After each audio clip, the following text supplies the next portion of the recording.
الحمد لله نحمده ونستعينه ونؤمن به ونتوكل عليه ونعوذ بالله من شرور أنفسنا ومن سيئات أعمالنا من يهد الله فلا مضل له ومن يضلل فلا هادي له أشهد أن لا إله إلا الله وحده لا شريك له وأشهد أن محمدا عبده ورسوله أرسله بالهدى ودين الحق ليظهره على الدين كله ولو كره المشركون اللهم صل على محمد وعلى آل محمد كما صليت على إبراهيم وعلى آل إبراهيم وبارك على محمد وعلى آل محمد كما باركت على إبراهيم وعلى آل إبراهيم إنك حميد مجيد أما بعد فإن خير الحديث كتاب الله وخير الهدي هدي محمد صلى الله عليه وسلم وشر الأمور محدثاتها وكل محدثة بدعة وكل بدعة ضلالة وكل ضلالة في النار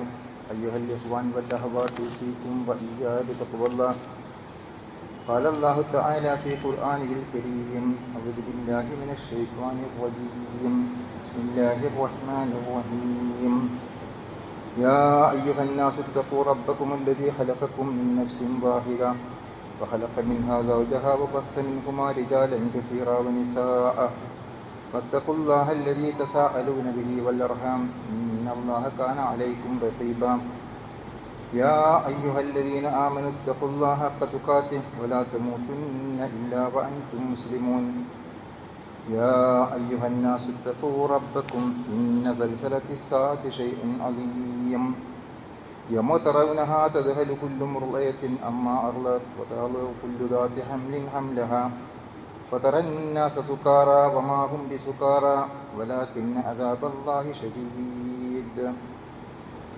ബഹുമാന്യരായ സത്യവിശ്വാസികളായ സഹോദരങ്ങളെ, സർവശക്തനായ അള്ളാഹുവിൻ്റെ വിധിവിലക്കുകളനുസരിച്ച് അങ്ങേയറ്റം തെക്കുവയോടെ ഭയഭക്തിയോടെ സൂക്ഷ്മതയോടെ ജീവിക്കുവാൻ എന്നെയും നിങ്ങളെയും വസിയത്ത് ചെയ്യുന്നു.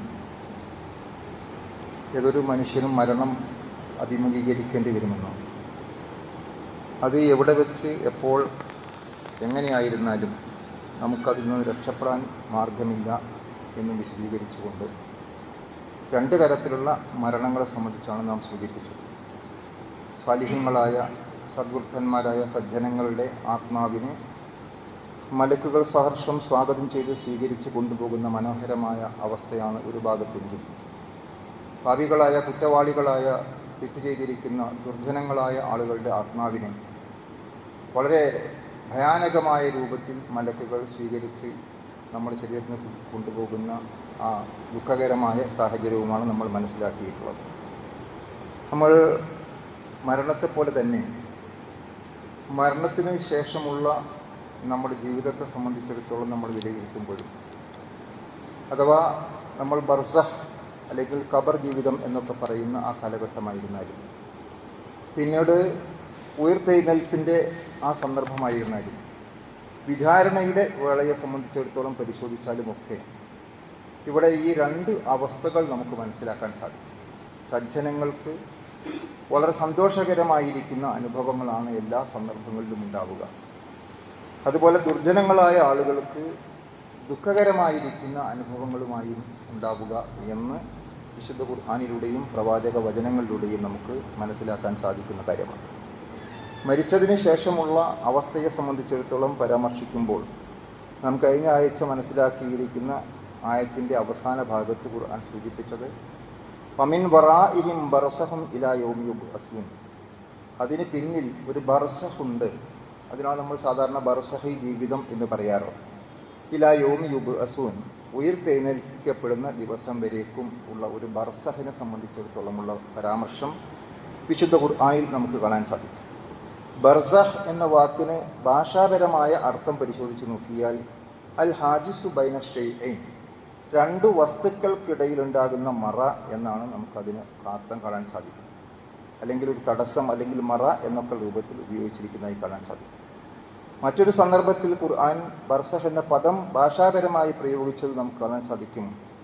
സമുദ്രങ്ങളെക്കുറിച്ച് പരാമർശിക്കുന്ന ജഅല ബൈനഹുമാ ബർസഹൻ എന്ന് രണ്ട് സമുദ്രങ്ങൾക്കിടയിലുള്ള മറയെ സംബന്ധിച്ചിടത്തോളം ശുദ്ധജലവും അതുപോലെ തന്നെ ഉപ്പുജലവും ഒക്കെ കൂടിക്കലരാതെ നിലനിൽക്കുന്ന ആ പ്രത്യേകമായ സംവിധാനത്തെ സംബന്ധിച്ചും ബർസഖ് എന്ന പദം പ്രയോഗിച്ചതായി കാണാൻ സാധിക്കും.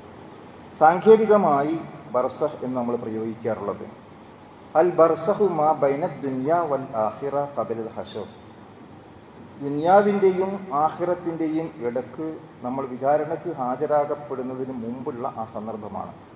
അഥവാ മിൻ വഖ്തിൽ മൗത്തി ഇലൽ ബഅസി ഫമൻ മാത ഫഖദ് ദഖലൽ ബർസഖ്, മരണത്തിന് ശേഷം ഉയർത്തെഴുന്നേൽപ്പ് വരെയുള്ള കാലഘട്ടം. ആരെങ്കിലും മരിച്ചു കഴിഞ്ഞാൽ അവൻ അതോടുകൂടി ബർസഖിൽ പ്രവേശിച്ചു എന്നാണ് ഭാഷാപരമായി നിഘണ്ടുകൾ അതിന് സാങ്കേതികമായി കൊടുത്തിരിക്കുന്ന അർത്ഥം പരിശോധിച്ചാൽ നമുക്ക് കാണാൻ സാധിക്കും. അപ്പോൾ ഒരാൾ മരണപ്പെട്ടു കഴിഞ്ഞ് നാളെ പരലോകത്ത് ഖിയാമത്ത് നാളിൽ വീണ്ടും ഉയർത്തെഴുന്നേൽപ്പിക്കപ്പെടുന്നത് വരെയുള്ള ആ കാലഘട്ടം, അതാണ് യഥാർത്ഥത്തിൽ ബർസഖ് എന്ന പദം കൊണ്ട് പ്രയോഗിക്കുന്നത്. നമ്മൾ സ്വാഭാവികമായും അതിനെ നമ്മൾ ഖബർ ജീവിതം എന്ന് പറയാറുള്ളത്. അത് മണ്ണിൽ കുഴിച്ച ഖബറായിരുന്നാലും അല്ലാത്ത രൂപത്തിൽ മറവ് ചെയ്യപ്പെടേണ്ടി വന്ന അവസ്ഥയായിരുന്നാലും ഏതായിരുന്നാലും മരണത്തിന് ശേഷം ഉയർത്തെഴുന്നേൽപ്പ് വരെയുള്ള ആ സന്ദർഭത്തെയാണ് ബർസഖ് എന്നതുകൊണ്ട് സൂചിപ്പിക്കുന്നത്. ഈ സന്ദർഭത്തിലും നാം ചെയ്തിരിക്കുന്ന നന്മയുടെ ഫലവും തിന്മയുടെ ഫലവുമൊക്കെ ഒരു നിലക്ക് അനുഭവിക്കുന്ന അവസ്ഥാവിശേഷം മനുഷ്യരെ സംബന്ധിച്ചിടത്തോളം ഉണ്ടാകുമെന്ന് ഖുർആനിൻ്റെയും ഹദീസിൻ്റെയും പ്രയോഗങ്ങളിൽ നിന്ന് നമുക്ക് മനസ്സിലാക്കാൻ സാധിക്കുന്ന കാര്യമാണ്. അത് ഏത് തരത്തിലാണ് എങ്ങനെയാണ് എന്നൊക്കെ നമുക്ക് വിശദീകരിക്കാൻ സാധ്യമല്ലെങ്കിലും അങ്ങനെ ഒരു അനുഭവം സ്വാഭാവികമായും ഉണ്ടാകുമെന്ന് തന്നെയാണ് നമുക്ക് മനസ്സിലാക്കാൻ സാധിക്കുന്നത്. നമ്മൾ ആലോചിച്ച് നോക്കിയാൽ അല്ലാഹു സുബ്ഹാനഹു വ തആല നമ്മെ വിശദീകരിച്ചിരുന്ന ചില കാര്യങ്ങൾ എടുത്ത് വിലയിരുത്തിയാൽ നമുക്ക് ഈ കാര്യം ബോധ്യപ്പെടും. ഫിർഔന്റെ ആ സന്ദർഭം സൂചിപ്പിച്ചുകൊണ്ട് നമുക്ക് ഖുർആനിൽ പരാമർശം കാണാൻ സാധിക്കും. അന്നാറു യുറലൂന അലൈഹ ഉദുവൻ വഅശിയൻ വയൗമ തഖൂമു സഅ അദ്ഖിലു ആല ഫിർഔന അശദ്ദൽ അദാബ്. ഈ ഫിർഔനും അദ്ദേഹത്തിൻ്റെ കൂട്ടരും മുക്കി നശിപ്പിക്കപ്പെട്ട ആ സന്ദർഭം സാഹചര്യങ്ങൾ വിശദീകരിച്ചതിന് ശേഷം അവിടെയാണ് സൂചിപ്പിച്ചിരിക്കുന്നത് നരകം പ്രഭാതത്തിലും രാവിലെയും വൈകുന്നേരവും അവർക്ക് പ്രദർശിപ്പിക്കപ്പെടും എന്നാണ്. അപ്പോൾ അവർ തെറ്റ് ചെയ്തതിൻ്റെ ഫലമായിട്ട് അങ്ങനെ ഒരു അവസ്ഥാവിശേഷം ഉണ്ടാകും എന്ന് സൂചിപ്പിക്കുന്നു. എന്നിട്ട് പറഞ്ഞു യൗമ തഖൂമു സാഹ, പിന്നെ അന്ത്യസമയം നിലവിൽ വരുന്ന സന്ദർഭത്തിൽ അദ്ഖിലു ആല ഫിർഔന അശദ്ദൽ അദാബ്, അവർ കഠിനമായ ശിക്ഷയിൽ പ്രവേശിപ്പിക്കപ്പെടുകയും ചെയ്യും. അപ്പോൾ സ്വാഭാവികമായും വിചാരണ കഴിഞ്ഞ് രക്ഷാശിക്ഷകൾ തീരുമാനിച്ച് സ്വർഗ നരക പ്രവേശം ഉണ്ടാകുന്നതിന് മുമ്പ് തന്നെ നമ്മുടെ പ്രവർത്തനത്തിനനുസരിച്ച നന്മ ചെയ്ത ആളുകൾക്ക് നന്മയുടേതായ ഒരു അനുഭവവും തിന്മ ചെയ്ത ആളുകൾക്ക് തിന്മയുടേതായ ഒരു അനുഭവവും സ്വാഭാവികമായും ഉണ്ടാകും എന്ന് നമുക്കതിൽ നിന്ന് മനസ്സിലാക്കാൻ സാധിക്കുന്ന കാര്യമാണ്. റസൂൽ സല്ലല്ലാഹു അലൈഹി വസല്ലം തിരുമേനി ഈ കാര്യം വിശദീകരിച്ചത് ഹദീസുകളിൽ നമുക്ക് കാണാൻ സാധിക്കും. ബുഖാരിയും മുസ്ലിമും രേഖപ്പെടുത്തിയിരിക്കുന്ന ഹദീസാണ്. ഖാല റസൂലുള്ളാഹി സ്വല്ലല്ലാഹു അലൈഹി വസല്ലം, റസൂൽ സല്ലല്ലാഹു അലൈഹി വസല്ലം തിരുമേനി പറഞ്ഞു, ഇന്ന അഹദക്കും ഇദാ മാത ഉരിള അലൈഹി മഖഅദഹു ബിൽ അദാത്തി വൽ അശീ, ആരെങ്കിലും ഇൻ കാന മിൻ അഹ്ലിൽ ജന്ന ഫമിൻ അഹ്ലിൽ ജന്ന, ഒരാൾ മരണപ്പെട്ടു, അയാൾ മരണപ്പെട്ടതിന് ശേഷം അയാളെ സംബന്ധിച്ചിടത്തോളം അയാൾ സ്വർഗാവകാശിയായിത്തീരുന്ന ആളാണെങ്കിൽ രാവിലെയും വൈകുന്നേരവും അദ്ദേഹത്തിൻ്റെ ഇരിപ്പിടം പ്രദർശിപ്പിക്കപ്പെടും എന്നാണ് സൂചിപ്പിച്ചത്. ഫമിൻ കാന അഹ്ലിൻ നാർ ഫമിൻ അഹ്ലിൻ നാർ ഹാദാ മഖ്അദുക ഹത്താ യബ്അസകല്ലാഹു യൗമൽ ഖിയാമ. ഇനി നരകാവകാശിയായിത്തീരുന്ന ആളുകളെ സംബന്ധിച്ചിടത്തോളം ഇത് നിന്റെ വരാനിരിക്കുന്ന ഇരിപ്പിടമാണ് എന്ന് പറഞ്ഞുകൊണ്ട് ഖിയാമത്ത് നാൾ വരെ ഉയർത്തെഴുന്നേൽക്കുന്നത് വരെയുള്ള ആ ഒരു കാര്യം ആവർത്തിച്ചു കൊണ്ടിരിക്കും. അഥവാ രാവിലെയും വൈകുന്നേരവും പ്രവർത്തനത്തിനനുസരിച്ച് നരകം നല്ല ആളുകൾക്ക് സ്വർഗവും ചീത്ത ചെയ്തിരിക്കുന്ന ആളുകൾക്ക് നരകവും പ്രദർശിപ്പിക്കപ്പെടും എന്ന രൂപത്തിൽ തന്നെ നമുക്ക് കാണാൻ സാധിക്കും. അതുകൊണ്ട് നമ്മൾ ആ കാര്യത്തെ സംബന്ധിച്ചിടത്തോളം ആലോചിച്ച് നോക്കിയാൽ പ്രവാചകൻ സല്ലല്ലാഹു അലൈഹി വസല്ലം തിരുമേനി നമ്മെ പ്രത്യേകം ഓർമ്മപ്പെടുത്തിയതായി നമുക്ക് കാണാൻ സാധിക്കും. അദ്ദേഹത്തിൻ്റെ വചനങ്ങൾ എടുത്ത് നമുക്ക് വിലയിരുത്തിയാൽ നമസ്കാരത്തിൽ നമ്മൾ നടത്താറുള്ള പ്രാർത്ഥനയുടെ കൂടെ ഖബറിലെ ശിക്ഷയിൽ നിന്ന് രക്ഷ തേടുവാൻ വേണ്ടി പ്രാർത്ഥിക്കുവാൻ വേണ്ടി പറഞ്ഞതായി കാണാൻ സാധിക്കും. അപ്പോൾ അവിടെയും നമുക്ക് കാണാൻ സാധിക്കുന്നത് പ്രവാചകൻ സല്ലല്ലാഹു അലൈഹി വസല്ലം തിരുമേനി അന്ന റസൂലുള്ളാഹി സല്ലല്ലാഹു അലൈഹി വസല്ലം കാന യദ്ഉ ഫി സ്വലാത്തി, നമസ്കാരത്തിൽ അദ്ദേഹം ദുആ ചെയ്യാറുണ്ടായിരുന്നു. അല്ലാഹുമ്മ ഇന്നി അഊദു ബിക മിൻ അദാബിൽ ഖബർ, ഖബറിലെ ശിക്ഷയിൽ നിന്നും എന്നെ രക്ഷപ്പെടുത്തണമേ എന്ന് പ്രാർത്ഥിക്കാറുണ്ടായിരുന്നു എന്ന് നമുക്ക് കാണാൻ സാധിക്കും. അപ്പോൾ അങ്ങനെ തെറ്റ് ചെയ്തിരിക്കുന്ന ആളുകളെ സംബന്ധിച്ചിടത്തോളം അങ്ങനെ ഒരു അവസ്ഥ ഉണ്ടാകും എന്ന് നമുക്ക് ഇതിൽ നിന്നൊക്കെ ബോധ്യപ്പെടുകയും ഖബറിലെ ശിക്ഷയിൽ നിന്ന് രക്ഷ തേടാൻ, ബർസഹി ജീവിതം സന്തോഷകരമായി തീരാൻ നമ്മൾ പ്രാർത്ഥിക്കേണ്ടതുണ്ട് എന്ന് ആയിഷ റളിയല്ലാഹു അൻഹ റിപ്പോർട്ട് ചെയ്തിരിക്കുന്ന ഹദീസിൽ നമുക്ക് മുത്തഫഖുൻ അലൈഹിയായി തന്നെ രേഖപ്പെടുത്തപ്പെട്ടതായി കാണാൻ സാധിക്കും. ഇതിൻ്റെയൊക്കെ അടിസ്ഥാനത്തിലാണ് മറ്റൊരു ഹദീസിൽ നമുക്ക് കാണാൻ സാധിക്കുന്നത്. പ്രവാചകൻ ഓർമ്മപ്പെടുത്തി ഉസ്മാൻ റളിയല്ലാഹു അൻഹു റിപ്പോർട്ട് ചെയ്തിരിക്കുന്ന ഒരു ഹദീസിൽ, നിങ്ങൾ മരിച്ച ആളുകൾക്ക് വേണ്ടി പ്രാർത്ഥിക്കലിസ്തഗ്ഫിറു ലിഅഖീക്കും, ഒരാൾ മരിച്ചാൽ നിങ്ങളുടെ സഹോദരങ്ങൾക്ക് വേണ്ടി നിങ്ങൾ പാപമോചനം തേടുക. വസ്അലുല്ലാഹ ലഹു തസ്ബീഹ്, അവന് സ്ഥൈര്യം ലഭിക്കാൻ വേണ്ടി പ്രാർത്ഥിക്കുക എന്നുകൂടി പറഞ്ഞിട്ടുണ്ട്.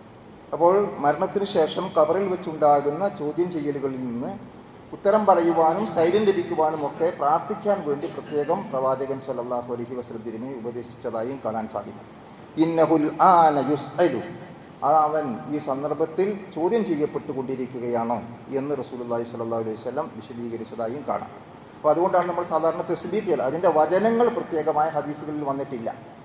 അത് പണ്ഡിതന്മാരുടെ ഒക്കെ അഭിപ്രായത്തിനനുസരിച്ച് ക്രോഡീകരിക്കപ്പെട്ടാണ്. തസ്ബീഹിൻ്റെ പ്രത്യേകമായ വചനങ്ങൾ ഹദീസിൽ നമുക്ക് കാണാൻ സാധ്യമല്ല. പക്ഷേ റസൂലുള്ളാഹി സ്വല്ലല്ലാഹു അലൈഹി വസല്ലം അങ്ങനെ സ്ഥൈര്യത്തിന് വേണ്ടി പ്രാർത്ഥിക്കാൻ വേണ്ടി നമ്മളോട് ആവശ്യപ്പെടുകയും മരിച്ച ആൾ അവിടെ ചോദ്യം ചെയ്യപ്പെടുകയാണ് എന്ന് സൂചിപ്പിക്കുകയും ചെയ്തിട്ടുണ്ട്. അപ്പോൾ ചുരുക്കി നമുക്ക് മനസ്സിലാക്കാൻ സാധിക്കുന്നത്, മരിച്ചതിന് ശേഷം ഉയർത്തെഴുന്നേൽപ്പ് വരെയുള്ള ആ കാലഘട്ടത്തിനാണ് ബർസഹ് എന്ന് പറയുന്നത്. അവിടെയും നമുക്ക് നമ്മുടേതായ അനുഭവങ്ങൾ, നന്മയ്ക്ക് നന്മയുടെ അനുഭവങ്ങളും തിന്മയ്ക്ക് തിന്മയുടെ അനുഭവങ്ങളും ഉണ്ടാകും. ഇന്നലെ നമ്മുടെ നാട്ടിൽ തെരഞ്ഞെടുപ്പ് കഴിഞ്ഞു. നാളെയാണ് അതിൻ്റെ റിസൾട്ട് വരുന്നത്. ഇപ്പോൾ ഒരു മാനസികാവസ്ഥ നമുക്കറിയാം. എന്തായിരിക്കും നമ്മുടെ മാനസികാവസ്ഥ? നന്നായിട്ട് പ്രവർത്തിച്ച് ഏതാണ്ട് വോട്ടൊക്കെ ഉറപ്പായി ജയിക്കും എന്ന് ഉറപ്പുള്ള ആളുകളുടെ ഒരു മാനസികാവസ്ഥ ഒന്നായിരിക്കും. നമ്മൾ ഇത്രയൊക്കെ മെനക്കെട്ടിട്ടും പരാജയമാണ് എന്ന് ഉറപ്പുള്ള ആളുകളുടെ അവസ്ഥ മറ്റൊന്നായിരിക്കും. പക്ഷേ ഇത് നമ്മളുടെ കണക്ക് കൂട്ടലും കാൽക്കുലേഷൻ ആയതുകൊണ്ട് അതിൽ ശരിയും തെറ്റും സംഭവിക്കാം, അല്ലെങ്കിൽ അതിൽ മാറ്റം സംഭവിക്കാം. എന്നാൽ അള്ളാഹുവിനെ സംബന്ധിച്ചിടത്തോളം അങ്ങനെ ഒരു മാറ്റമില്ല. അള്ളാഹു നമുക്ക് നൽകുന്ന, നമ്മൾ മരിച്ചതിന് ശേഷം വീണ്ടും നമുക്ക് രക്ഷ ലഭിക്കുന്ന, അല്ലെങ്കിൽ നമുക്ക് രക്ഷയോ ശിക്ഷയോ കൽപ്പിക്കപ്പെടുന്ന, വിചാരണ കഴിഞ്ഞ് സ്വർഗത്തിലോ നരകത്തിലോ എത്തിപ്പെടുന്നതിന് മുമ്പുള്ള ഒരവസ്ഥ, ആ അവസ്ഥയുടെ മുമ്പ് നന്മ ചെയ്ത ആളുകൾ നന്മയുടെ അനുഭവം ഉണ്ടാകുമെന്ന് അള്ളാഹു പറഞ്ഞാൽ അത് അള്ളാഹുവിന് അവിടെ മാറ്റമില്ല.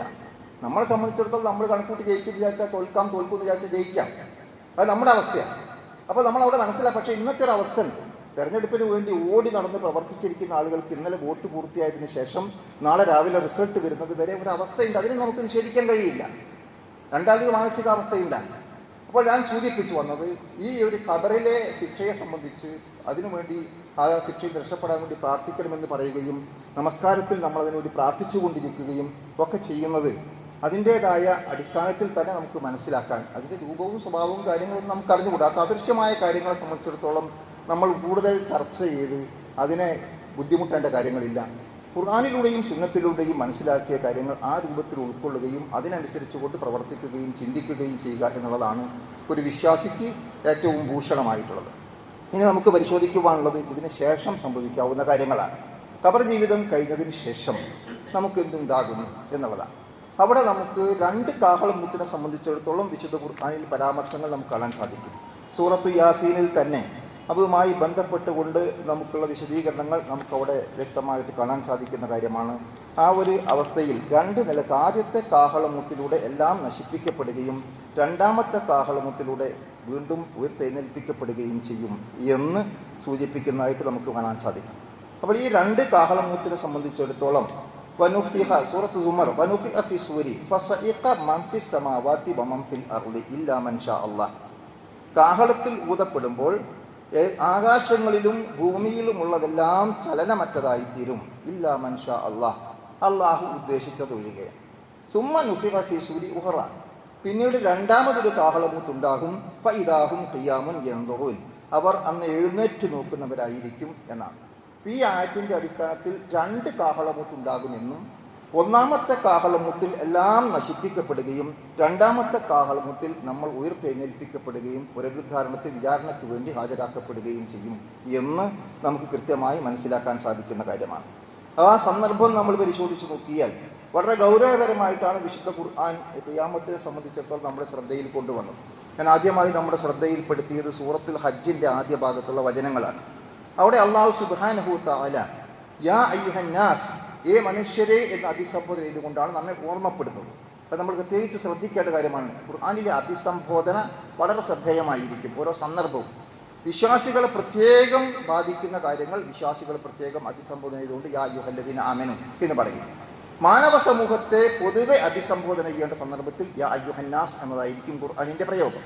അപ്പോൾ എല്ലാ മനുഷ്യരും ചിന്തിക്കേണ്ട, മനസ്സിലാക്കേണ്ട, അറിയേണ്ട, ബോധ്യപ്പെടേണ്ട ഒരു കാര്യം എന്നുള്ള നിലക്കാണ് അള്ളാഹു ഇവിടെ സൂചിപ്പിക്കുന്നത്. ഇത്തഖൂ റബ്ബക്കും, നിങ്ങൾ നിങ്ങളുടെ റബ്ബിനെ സൂക്ഷിച്ചുകൊണ്ട്, രക്ഷിതാവിനെ സൂക്ഷിച്ചുകൊണ്ട് ജീവിക്കുക. ഇന്ന സൽസലത്തി സാഅത്തി ശൈഉൻ അളീം. എന്നിട്ട് അള്ളാഹു അവിടെ സൂചിപ്പിച്ചിരിക്കുന്ന കാര്യം എന്താണ്?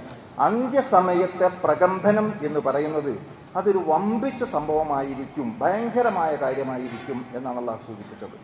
സൽസലത്തി സാഅത്തി ശൈഉൻ അളീം എന്നാണ്. വമ്പിച്ച കാര്യമായിരിക്കും, ഭയങ്കരമായിരിക്കും. യൗമ തറൗനഹ, നിനക്ക് ആ സന്ദർഭത്തെ കാണാൻ സാധിക്കുമെങ്കിൽ ആ കാണുന്ന ദിവസത്തെ അനുഭവം എന്തായിരിക്കും? തദ്ഹലു കുല്ലു മുർളിഅത്തിൻ അമ്മാ അർളഅത്. മുലയൂട്ടിക്കൊണ്ടിരിക്കുന്ന, മുല കൊടുത്തുകൊണ്ടിരിക്കുന്ന സ്ത്രീകൾ അവരുടെ മുലയൂട്ടുന്ന കുഞ്ഞിനെ സംബന്ധിച്ചിടത്തോളം അശ്രദ്ധരായിരിക്കും എന്നാണ്. നമ്മൾ ആലോചിച്ച് നോക്കും. ഒരു ഉമ്മയെ സംബന്ധിച്ചിടത്തോളം ആ ഉമ്മ ഏറ്റവും അധികം കുഞ്ഞിനെ സ്നേഹിക്കുന്ന സന്ദർഭമാണ് മുലയൂട്ടുന്ന സന്ദർഭം. ആ മുലയൂട്ടുന്ന സന്ദർഭത്തിൽ ആ ചെറിയ പ്രായത്തിൽ തൻ്റെ മാറത്ത് തന്നോട് ചേർത്ത് പിടിച്ചുകൊണ്ട് മുലയൂട്ടുന്ന ഒരു ഉമ്മ എന്ത് പ്രതിസന്ധി ഉണ്ടായിരുന്നാലും ഒരിക്കലും ആ മുലയൂട്ടുന്ന കുഞ്ഞിനെ, ആ മുല കുടിക്കുന്ന കുഞ്ഞിനെ കൈയൊഴിയുകയില്ല. യഥാർത്ഥത്തിൽ ഈ പ്രകമ്പനം സംഭവിക്കുമ്പോൾ, അന്ത്യനാൾ സംഭവിക്കുമ്പോൾ അതിൻ്റെ ഭയാനകത കാരണം, അതിൻ്റെ ഭയങ്കരത കാരണം അവർ പോലും, സ്വന്തം ഉമ്മ പോലും ആ മക്കളെ പോലും വിസ്മരിച്ചു പോകും. മുല കുടിക്കുന്ന കുഞ്ഞിനെപ്പോലും മുലയൂട്ടുന്ന ഉമ്മ വിസ്മരിക്കുന്ന സന്ദർഭം എന്ന് പറഞ്ഞാൽ ആ സന്ദർഭത്തിൻ്റെ ഗൗരവമാണ്, അതിൻ്റെ പ്രാധാന്യമാണ് ഇവിടെ ഖുർആൻ നമ്മുടെ മുമ്പിൽ ചൂണ്ടിക്കാണിക്കുന്നത്. അതുപോലെ തന്നെ ഒരു ഗർഭിണിയെ സംബന്ധിച്ചിടത്തോളം അവരുടെ ഗർഭകാലം പൂർത്തിയാകുന്നത് വരെ കാത്തിരിക്കുക. അതിനുവേണ്ടി പൂർണ്ണമായ ബെഡ് റെസ്റ്റ് എടുക്കണമെന്ന് പറഞ്ഞാൽ ബെഡ് റെസ്റ്റ് എടുക്കും. അതാണ് നമ്മുടെ അനുഭവം. കാരണം ഒരു ഗർഭിണിയെ സംബന്ധിച്ചിടത്തോളം ആ ഗർഭസ്ഥ ശിശുവിന് ഒരു തകരാറും സംഭവിക്കാതിരിക്കാൻ, തൻ്റെ ഗർഭത്തിനൊരു കുഴപ്പവുമില്ലാതിരിക്കാൻ, അതിനെ ഏതെല്ലാം നിലക്ക് കാത്തു സൂക്ഷിക്കാൻ കഴിയുമോ അങ്ങേ അറ്റത്തെ ജാഗ്രതയോടെയും ശ്രദ്ധയോടെയും കാത്തു സൂക്ഷിക്കുന്ന സന്ദർഭമാണ്. പക്ഷേ ഖിയാമത്ത് നാൾ സംഭവിക്കുന്ന ആ സന്ദർഭത്തെ സംബന്ധിച്ചിടത്തോളം അള്ളാഹു പരാമർശിച്ചിരിക്കുന്നത് ഗർഭിണികളായിരിക്കുന്ന മുഴുവൻ സഹോദരിമാരും അവരുടെ ഗർഭത്തിലുള്ളതിനെ പ്രസവിച്ചു പോകും, പുറന്തള്ളുന്ന ഒരവസ്ഥയാണ് ഉണ്ടാവുക എന്നാണ്. അപ്പോൾ തറന്നാസ സുക്കാറ, ആ സന്ദർഭത്തിൽ നോക്കിയാൽ മനുഷ്യർ ഒരു മത്ത് പിടിച്ച മാതിരിയായിരിക്കും.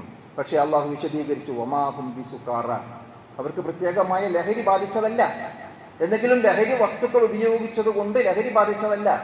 മറിച്ച് ആ സന്ദർഭത്തിൻ്റെ, ആ സംഭവത്തിൻ്റെ ഭയാനകതയും ഗൗരവവും കാരണം അവർ മത്തുപിടിച്ചവരെ പോലെ, ലഹരി ബാധിച്ചവരെ പോലെ അശ്രദ്ധരായി തീരുകയും ആ രൂപത്തിൽ അവർ മാറുകയും ചെയ്യുന്നു എന്നാണ് വിശുദ്ധ ഖുർആനിൽ അള്ളാഹു വമാഹും ബിസുക്കാറ എന്ന് പറഞ്ഞുകൊണ്ട് ആ സന്ദർഭത്തെ സൂചിപ്പിച്ചത്. അപ്പോൾ അള്ളാഹുവിൻ്റെ, എന്നിട്ട് അള്ളാഹു പറയുന്നു അവിടെ വലാകിന്ന അദാബല്ലാഹി ശദീദ്, അള്ളാഹുവിൻ്റെ ശിക്ഷ അങ്ങേ അറ്റം കഠിനമായിരിക്കും എന്ന് ഓർമ്മപ്പെടുത്തുകയും ചെയ്യുന്നു.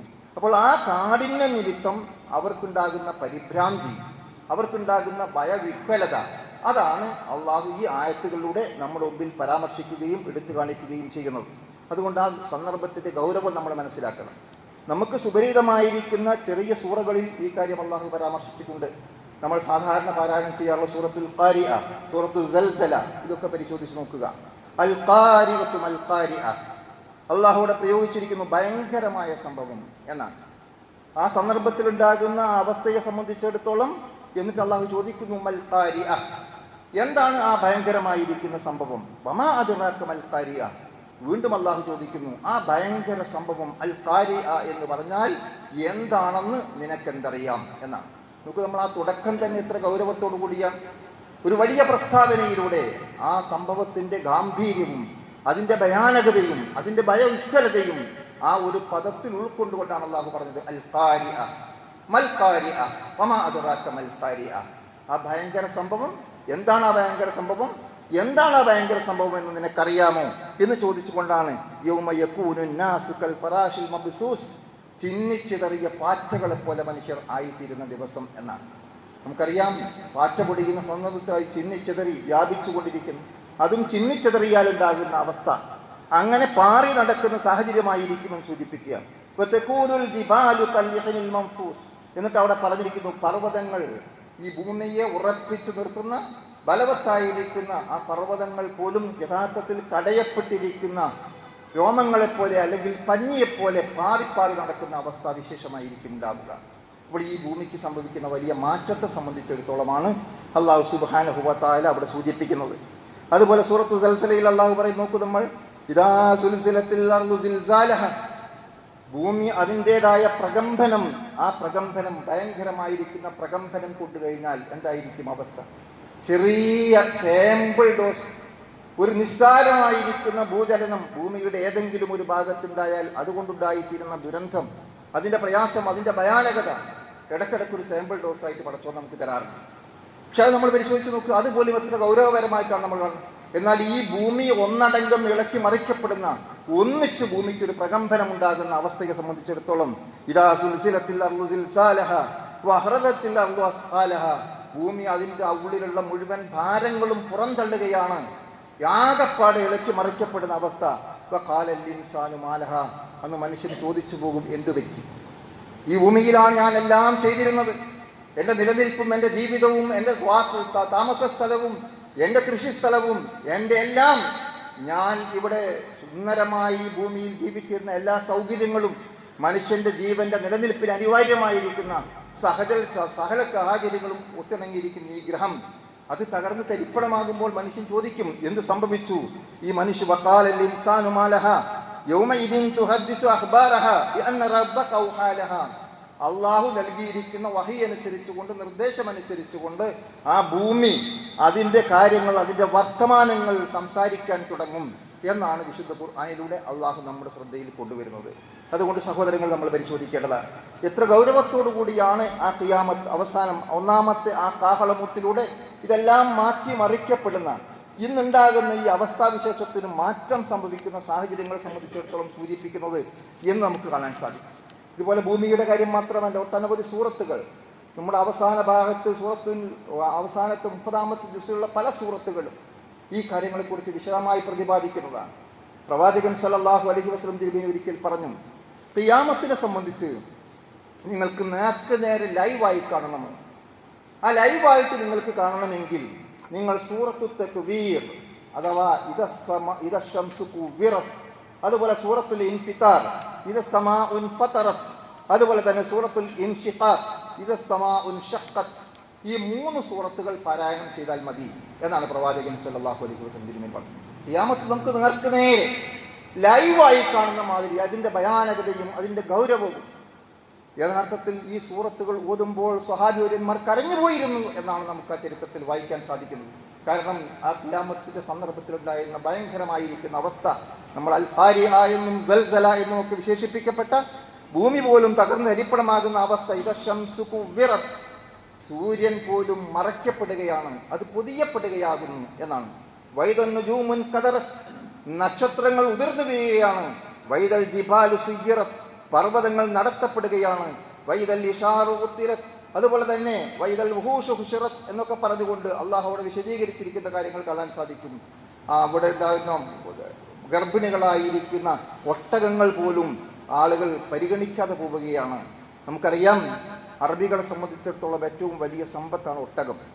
അത് പ്രത്യേകിച്ചും ഗർഭിണിയാകുമ്പോൾ വലിയ പ്രതീക്ഷയാണ്, വലിയ സാമ്പത്തികമായ പ്രതീക്ഷയുള്ള ഒരു സന്ദർഭമാണ്. അപ്പോൾ അതിനെ ഏറ്റവും അധികം സ്നേഹിക്കുന്ന, അത് ഏറ്റവും പ്രതീക്ഷയോടുകൂടി കാണുന്ന ആ ഘട്ടത്തിൽ അതിനെപ്പോലും വിസ്മരിച്ചു പോകുന്ന, നേരത്തെ ഉമ്മ മുലയൂട്ടുന്ന കുഞ്ഞുങ്ങളെ മറക്കുന്ന, ഗർഭിണികൾ പ്രസവിച്ചു പോകുന്ന എന്നൊക്കെ പറഞ്ഞ മാതിരി സാമ്പത്തികമായി പരിശോധിച്ച് നോക്കിയാൽ ആ ഒട്ടകത്തോടുണ്ടാകുന്ന ആ ഗർഭിണികളായ ഒട്ടകം അതുപോലും വിസ്മരിക്കപ്പെടുന്നു എന്നാണ് സൂചിപ്പിച്ചത്. അതുപോലെ തന്നെ മൃഗങ്ങളെല്ലാം ഒരുമിച്ച് കൂടുകയാണ്. നേരത്തെ ഉണ്ടായിരുന്ന വെറുപ്പും വിദ്വേഷവും അകൽച്ചയും ഒന്നുമില്ലാതെ ആ മൃഗങ്ങൾ പോലും ആ സന്ദർഭത്തിന്റെ ഗൗരവം പരിഗണിച്ചുകൊണ്ട് ഒരുമിച്ച് കൂട്ടപ്പെടുന്ന, എല്ലാ തരം മൃഗങ്ങളും ഒന്നിച്ചു കൂടപ്പെടുന്ന ഒരു അവസ്ഥാവിശേഷം ഉണ്ടാകും. അതുപോലെ വൈദൽ ബിഹാർ സുജിറത് എന്നൊക്കെ പറഞ്ഞുകൊണ്ട് അവിടെ സമുദ്രങ്ങൾ പോലും തിളച്ചു മറിയപ്പെടും എന്നൊക്കെ വിശുദ്ധ ഖുർആനിൽ വിശേഷിപ്പിച്ചതായി കാണാൻ സാധിക്കുന്നതാണ്. അതുകൊണ്ട് നമ്മൾ പരിശോധിക്കേണ്ടതുണ്ട്. ഇത്തരത്തിലുള്ള കാര്യങ്ങൾ വീണ്ടും പറയുന്ന സൂറത്ത് ഇദ സമാഉൻ ഫതറത്തിലും ഇതേമാതിരി പ്രയോഗങ്ങളാണ് നമുക്ക് കാണാൻ സാധിക്കുന്നത്. ആകാശം പൊട്ടിപ്പുളരുന്നു. വൈദൽ കവാകിബുൻ കസറത്, ഗ്രഹങ്ങൾ ഉതിർന്നു വീഴുന്ന സന്ദർഭമായിരിക്കും എന്നാണ് പറഞ്ഞത്. അതുപോലെ തന്നെ വൈദൽ ഖുബൂർ ബുഅ്സിറത്, ഖബറുകളിലുള്ളത് പുറത്ത് തള്ളപ്പെടുന്ന സന്ദർഭം എന്നൊക്കെ ഖുർആൻ അവിടെ വിശേഷിപ്പിച്ചിട്ടുണ്ട്. ഇതുപോലെ പല നിലക്കുമുള്ള ധാരാളം ആയത്തുകളിൽ വിവിധ സൂറകളിൽ ആ അന്ത്യസമയത്തിൻ്റെ ഗൗരവവും പ്രാധാന്യവും നമ്മെ ഖുർആൻ ബോധ്യപ്പെടുത്തുന്നു. അതുകൊണ്ട് പ്രിയപ്പെട്ടവരെ, നമ്മൾ ആ സന്ദർഭം മനസ്സിലാക്കിക്കൊണ്ട് അതിനെക്കുറിച്ചുള്ള ഭയവും നിമിത്തം നമ്മുടെ ജീവിതത്തെ ഒന്നുകൂടി മെച്ചപ്പെടുത്തിയെടുക്കുവാനും അങ്ങനെ ഒരു സന്ദർഭം അഭിമുഖീകരിക്കേണ്ടി വരും.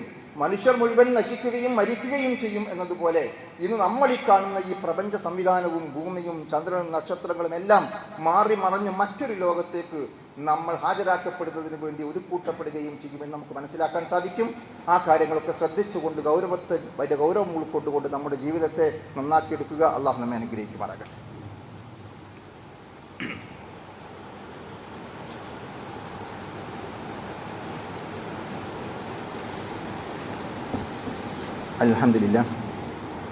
അൽഹംദുലില്ലാഹി റബ്ബിൽ ആലമീൻ വസ്സലാത്തു വസ്സലാമു അലാ റസൂലിഹിൽ അമീൻ വഅലാ ആലിഹി വസഹ്ബിഹി അജ്മഈൻ. അമ്മാ ബഅദ്. അയ്യുഹൽ ഇഖ്വാൻ വൽ അഖവാതു ഉസീകും വഇയ്യാ ബിത്തഖ്വല്ലാഹ്. ഖാല അല്ലാഹു തആല ഫീ ഖുർആനിഹിൽ കരീം അഊദു ബില്ലാഹി മിനശ് ശൈത്വാനിർ റജീം. ബിസ്മില്ലാഹിർ റഹ്മാനിർ റഹീം.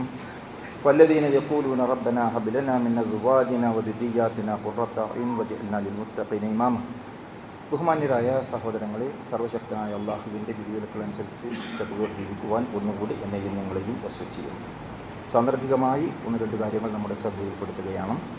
നമ്മെ സംബന്ധിച്ചിടത്തോളം നമ്മളൊക്കെ സാധാരണ നിർവഹിക്കാനുള്ള ഒരു പ്രാർത്ഥന സൂറത്തുൽ ഫുർഖാനിൽ പരമകാരുണ്യകനായ പടച്ചതമ്പുരാൻ്റെ ഭക്തന്മാരായ ദാസന്മാരുടെ ഇബാദുർ റഹ്മാൻ്റെ ഗുണവിശേഷങ്ങൾ വിശദീകരിച്ചുകൊണ്ട് അള്ളാഹു സൂചിപ്പിക്കുന്നതാണ് ഞാൻ ശ്രദ്ധയിൽപ്പെടുത്തിയത്. വല്ലദീന യഖൂലൂന, അവർ പ്രാർത്ഥിക്കുന്നവരാണ് അല്ലെങ്കിൽ പറയുന്നവരാണ്, റബ്ബനാ ഹബ് ലനാ മിൻ അസ്വാജിനാ വദുരിയ്യാതിനാ, ഞങ്ങളുടെ ഇണകളിൽ നിന്നും സന്താനങ്ങളിൽ നിന്നും കൺകുളിർമയാർന്നത് നമുക്കുണ്ടാകണമേ എന്ന്. എന്നിട്ട് നമ്മൾ പ്രാർത്ഥിക്കുന്നുണ്ട് വജഅൽനാ ലിൽ മുത്തഖീന ഇമാമ, അവരുടെ മുമ്പിൽ മുത്തഖീങ്ങളായ മാതൃകാ പുരുഷന്മാരായി നടന്നു പോകാൻ, അവർക്ക് മാതൃകയായിത്തീരുന്ന നല്ല ആളുകളായിത്തീരാൻ ഞങ്ങളെ നീ അനുഗ്രഹിക്കണമേ എന്നാണ് ആ പ്രാർത്ഥനയുടെ തേട്ടം. നമ്മൾ ആലോചിച്ച് നോക്കുക, ഇന്ന് നമ്മെ സംബന്ധിച്ചിടത്തോളം നമ്മൾ അഭിമുഖീകരിച്ചു കൊണ്ടിരിക്കുന്ന ഏറ്റവും വലിയ പ്രതിസന്ധികളിൽ ഒന്നാണ് ന്യൂജൻ, പുതുതലമുറ എന്ന് നമ്മൾ വിശേഷിപ്പിക്കുന്നു. അതിനെ നമ്മൾ അൽഫ ജനറേഷൻ എന്നും മറ്റ് പല പേരുകളിലും ഒട്ടനവധി ആധുനിക പേരുകളിലൊക്കെ ആ ജനറേഷനെ നമ്മൾ പരിചയപ്പെടുത്തും. പക്ഷേ ആ ജനറേഷൻ്റെ ഒരുപാട് പ്രത്യേകതകളും സവിശേഷതകളും ഒക്കെ നമ്മൾ പലപ്പോഴും ചർച്ച ചെയ്താണ്, ഇനിയും നമുക്ക് ചർച്ച ചെയ്യാവുന്നതാണ്. ഞാൻ സാന്ദർഭികമായ ഒരു കാര്യം മാത്രം ഉണർത്തുകയാണ്. ഇവിടെയാണ് നമ്മുടെ വിദ്യാർത്ഥി പ്രസ്ഥാനം ഈ ജനറേഷനെ മുന്നിൽ കണ്ടുകൊണ്ട് അവരെ മാതൃകാപരമായ ഉത്തമ സമൂഹമായി വാർത്തെടുക്കുവാനും നിരന്തരമായ ജാഗ്രത അനിവാര്യമാകുന്നു എന്നുള്ളതുകൊണ്ട് ജൻ എം എന്നുള്ള നിലയ്ക്ക് ഒരു പ്രത്യേക പരിപാടി സംഘടിപ്പിച്ചിരിക്കുന്നു. അഥവാ ജനറേഷൻ മുഅ്മിൻ അല്ലെങ്കിൽ ജനറേഷൻ മുസ്ലിം അല്ലെങ്കിൽ ജനറേഷൻ മുജാഹിദ് എന്നൊക്കെ നമുക്ക് വിശേഷിപ്പിക്കാൻ സാധിക്കുന്ന ഒരു യഥാർത്ഥ വിശ്വാസിയായിരിക്കുന്ന, ഒരു യഥാർത്ഥ മുസ്ലിമായിരിക്കുന്ന, ഒരു യഥാർത്ഥ മുജാഹിദായിരിക്കുന്ന ഒരു ജനറേഷൻ അത് എങ്ങനെയുള്ളതായിത്തീരണം എന്ന് കൃത്യമായ ഒരു കാഴ്ചപ്പാടിലൂടെ വളർന്നു തലമുറയ്ക്ക് ദിശാബോധം നൽകുവാനുള്ള ഒരു സംഘടിത പ്രവർത്തനത്തിൻ്റെ ഭാഗമാണ് നമ്മുടെ വിദ്യാർത്ഥി പ്രസ്ഥാനം സംഘടിപ്പിക്കുന്ന സമ്മേളനം എന്ന് മാത്രം സൂചിപ്പിക്കുകയാണ്. ഇവിടെ പ്രത്യേകിച്ച് നമ്മൾ ആലോചിക്കുന്ന നമ്മുടെ കുട്ടികളെ, നമ്മുടെ ഭാവി തലമുറയെ നമ്മൾ ഇതുമായി ബന്ധപ്പെടുത്തിയെടുക്കേണ്ടതിൻ്റെ പ്രാധാന്യം പലപ്പോഴും നമുക്ക് കാണാൻ സാധിക്കും. നമ്മുടെ പള്ളിയുടെ പ്രവർത്തനങ്ങളാകട്ടെ, ദഅ്വാ പ്രവർത്തനങ്ങളാകട്ടെ, മറ്റു കാര്യങ്ങളാകട്ടെ, അവിടെയൊക്കെ നമുക്ക് മുതിർന്ന ആളുകളെ കാണാൻ സാധിക്കും. നമ്മുടെയൊക്കെ വീട്ടിൽ നമ്മുടെ കുട്ടികളും പേരക്കുട്ടികളുമുണ്ട്. പക്ഷേ അവരെ എത്രത്തോളം നമുക്ക് ഇതുമായിട്ട് സഹകരിപ്പിക്കാൻ സാധിക്കുന്നുണ്ട് എന്ന് പരിശോധിച്ച് നോക്കിയാൽ അവരുടെ ഭൗതികമായ കാര്യത്തിൽ നമ്മൾ ജാഗരൂകരാണ്. അവരുടെ പരീക്ഷയുടെ കാര്യത്തിലും അവരുടെ എൻട്രൻസിൻ്റെ കാര്യത്തിലും അവരുടെ ജോലിയുടെ കാര്യത്തിലും മറ്റെല്ലാം നമ്മൾ സജീവമായി ശ്രദ്ധിക്കാറുണ്ട്, ഗൗനിക്കാറുണ്ട്. എന്നാൽ ഖൂ അൻഫുസകും വഅഹ്ലീകും നാറ, നിങ്ങൾ നിങ്ങളെയും നിങ്ങളുടെ കുടുംബത്തെയും നരകശിക്ഷയിൽ നിന്ന് കാത്തുരക്ഷിക്കേണ്ടതുണ്ട്. ആ കുട്ടികളെ കൈപിടിച്ചുകൊണ്ട് പള്ളിയിലേക്ക് വരാൻ, ആ കുട്ടികളെ കൈപിടിച്ചുകൊണ്ട് ദഅ്വാ പ്രവർത്തനങ്ങളിൽ പങ്കാളികളാക്കാൻ, ആ കുട്ടികളെ നമ്മളോടൊപ്പം ചേർത്ത് വെച്ചുകൊണ്ട് മതപരമായ കാര്യങ്ങൾ ഉറപ്പിച്ചു നിർത്താൻ, ആ കുട്ടികൾ ഇന്നത്തെ വളർന്നു വരുന്ന തലമുറയിൽ വഴിവേച്ച് പോകാതെ അവരെ കാത്തു സൂക്ഷിക്കുവാൻ, അവരെ കാത്തിരിക്കുന്ന ലിബറൽ ചിന്താഗതികളും അവരെ തെറ്റിലേക്ക് ചൂട്ടിക്കൊണ്ടുപോകുന്ന മദ്യവും മയക്കുമരുന്നുകളും അതുപോലുള്ള ഏറ്റവും നൂതനമായ രീതിയിലുള്ള ലഹരി വസ്തുക്കളുമൊക്കെ ഉപയോഗിക്കുന്ന അവസ്ഥയിൽ നമുക്ക് കാണാൻ സാധിക്കും. നമ്മളെടുത്ത് പരിശോധിച്ച് നോക്കിയാൽ, പത്രങ്ങൾ മറിച്ചു നോക്കിയാൽ നമുക്ക് കാണാൻ സാധിക്കുന്നത് പലപ്പോഴും ഇസ്ലാമിക വേഷം ധരിച്ചിരിക്കുന്ന പെൺകുട്ടികളെപ്പോലും ഉപയോഗപ്പെടുത്തിക്കൊണ്ടാണ് ഇത്തരത്തിലുള്ള ലഹരി മാഫിയകൾ അവരുടെ ദൗത്യം നിർവഹിച്ചു കൊണ്ടിരിക്കുന്നത്. നമ്മൾ അറിയാതെ നമ്മുടെ കുട്ടികൾ അത്തരം കാര്യങ്ങൾക്ക് എഡിക്റ്റായിക്കൊണ്ടിരിക്കുന്നു എന്നുള്ളതാണ്. അപ്പം ഇത് വളരെ ഗൗരവത്തോടുകൂടി നമ്മൾ കാണേണ്ടതും ചിന്തിക്കേണ്ടതും, നമ്മുടെ കുട്ടികളെ ദീനീയ മാർഗത്തിൽ ഉറപ്പിച്ചു നിർത്താൻ നിതാന്ത ജാഗ്രതയോടുകൂടിയുള്ള പ്രവർത്തനങ്ങൾ അനിവാര്യമാകുന്നു. അതുകൊണ്ട് അവരെ ചേർത്ത് പിടിക്കാനുള്ള സംരംഭങ്ങളെ നമ്മൾ തിരിച്ചറിഞ്ഞുകൊണ്ട് ഫലപ്രദമായി ഉപയോഗപ്പെടുത്താൻ വേണ്ടി ശ്രമിക്കണം എന്ന് പ്രത്യേകം ഓർമ്മപ്പെടുത്തുകയാണ്. അള്ളാഹു അനുഗ്രഹിക്കുമാറാകട്ടെ. നമ്മിൽ വന്നുപോയിരിക്കുന്ന എല്ലാ പാകപ്പിഴവുകളും അള്ളാഹു കൊടുത്ത് മാപ്പാക്കുമാറാകട്ടെ. കഷ്ടപ്പാടുകളും പ്രയാസങ്ങളും അനുഭവിക്കുന്ന ആളുകൾക്ക് പടച്ച തമ്പുരാൻ ആശ്വാസം നൽകുമാറാകട്ടെ. രോഗം കൊണ്ട് ബുദ്ധിമുട്ടുന്ന ഒട്ടനവധി സഹോദരങ്ങൾ നമ്മോടൊപ്പമുണ്ട്. പലരും ദുആ ചെയ്യാൻ വേണ്ടി വസിയത്ത് ചെയ്തിട്ടുണ്ട്. അവിടെ എല്ലാം രോഗം അള്ളാഹു ഷിഫിയാക്കി കൊടുക്കുകയും ആരോഗ്യം മെച്ചപ്പെടുത്തി കൊടുക്കുകയും ആരോഗ്യത്തോടു കൂടിയുള്ള ആയുസ്സ് നൽകി അനുഗ്രഹിക്കുകയും ചെയ്യുമാറാകട്ടെ. കഴിഞ്ഞ ആഴ്ച MSMൻ്റെ മുൻ സംസ്ഥാന പ്രസിഡന്റ് കൂടിയായിരുന്ന കിട്ടോളി ഹാറൂൺ സാഹിബിൻ്റെ രോഗശമനത്തിനു വേണ്ടിയാണ് നമ്മൾ പ്രാർത്ഥിച്ചത്. എന്നാൽ ഏതാനും ദിവസങ്ങൾക്കകം അള്ളാഹുവിൻ്റെ വിളിക്ക് അദ്ദേഹം ഉത്തരം നൽകേണ്ടി വന്നു. അതുപോലെ തന്നെ നമ്മുടെ ഒരു സഹോദരി MGMൻ്റെ സംസ്ഥാന നേതൃത്വത്തിൽ തന്നെ ഉണ്ടായിരുന്ന പറളിയിലെ ഒരു സഹോദരി ഇന്നലെ തെരഞ്ഞെടുപ്പ് വോട്ട് ചെയ്ത് തിരിച്ചു വരുന്ന സന്ദർഭത്തിൽ വാഹനാപകടത്തിലൂടെ മരണപ്പെടുകയുണ്ടായി. എപ്പോഴും സംഭവിക്കാവുന്ന കാര്യമാണ്. അതുകൊണ്ട് നമ്മൾ ഇവിടെയൊക്കെ ആ നാജിയ പറളി, അതുപോലെ ഹാറൂൺ, ഇതുപോലെ ഒട്ടനവധി ആളുകൾ ഓരോ ദിവസവും നമ്മളോട് യാത്ര ചോദിച്ചുകൊണ്ടിരിക്കുകയാണ്. അപ്രതീക്ഷിതമായ സന്ദർഭത്തിലും സമയത്തുമൊക്കെയാണ് ഇത്തരത്തിലുള്ള മരണങ്ങൾ നടക്കുന്നത്. അള്ളാഹു അവർക്കെല്ലാം മഗ്ഫിറത്തും മർഹമത്തും പ്രദാനം ചെയ്യുമാറാകട്ടെ. നമ്മുടെ കുടുംബക്കാരും സ്വന്തക്കാരും ബന്ധുക്കളും മൂമിനുകൾ മൂമിനാത്തുകൾ പലരും മരണപ്പെട്ടു പോയിട്ടുണ്ട്. നാഥ, അവർക്കെല്ലാം നീ മഗ്ഫിറത്തും മർഹമത്തും പ്രദാനം ചെയ്യണമേ. അവിടെ സൽക്കർമ്മങ്ങൾ നീ സൽക്കർമ്മങ്ങളായി സ്വീകരിക്കുകയും അവരിൽ വന്ന പാപങ്ങളും തെറ്റുകുറ്റങ്ങളും നീ പുറത്ത് മാപ്പാക്കുകയും ചെയ്യണമേ. നാഥ, അവരുടെ ബർസഹയായ ജീവിതം സന്തോഷകരമാക്കുകയും അവരെയും നമ്മെയും കുടുംബസമേതം സ്വർഗ്ഗത്തിൽ നാളെ സ്വർഗ്ഗത്തിൽ ഒരുമിച്ച് കൂട്ടി അനുഗ്രഹിക്കുകയും ചെയ്യണമേ. അല്ലാഹുമ്മ ഗ്ഫിർ ലിൽ മുഅ്മിനീന വൽ മുഅ്മിനാത്ത് വൽ മുസ്ലിമീന വൽ മുസ്ലിമാത്ത് അൽ അഹ്യാഇ മിൻഹും വൽ അംവാത്ത് إنك مجيب الدعوات يا قاضي الحاجات. اللهم اغفر لنا ولوالدينا رب ارحمهما كما ربيانا صغارا. اللهم احينا للكتاب والسنة. اللهم اجرنا من النار. اللهم اجرنا من النار. اللهم اجرنا من النار. ربنا تقبل منا إنك أنت السميع العليم وتب علينا إنك أنت التواب الرحيم. اللهم اشفي أمراض مرضانا وأمراض من أوصانا بالدعاء يا شافي الأمراض.